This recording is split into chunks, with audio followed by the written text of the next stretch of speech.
এক শিক্ষকের নিয়োগকে চ্যালেঞ্জ করে হাইকোর্টে মামলা, আর আদালতের নির্দেশে সেই মামলা তদন্তে হাওড়া জেলা শিক্ষা দফতরে গেলেন সিআইডির আধিকারিকেরা।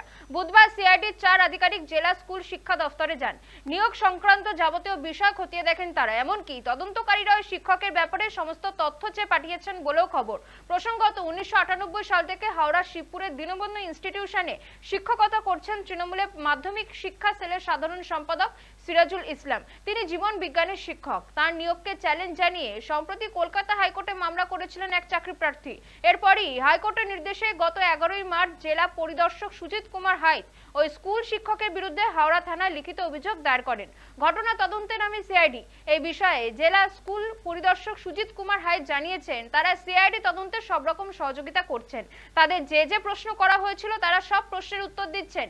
এছাড়াও সমস্ত তথ্যই পাঠিয়ে দিয়েছেন তারা। দিয়েছিলাম সেই তথ্যগুলি আমাদের কাছে আছে। আচ্ছা,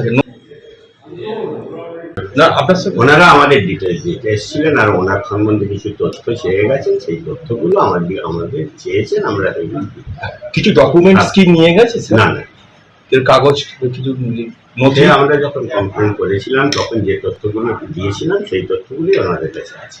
আচ্ছা, কিছু নথি এখান থেকে কি সিজ করলো অফিস থেকে? আপনারা তুলে দিলেন হাতে? আমাদের কাছে কিছু তথ্য চেয়েছেন, সেই তথ্যগুলো আমরা দিয়ে দেবো।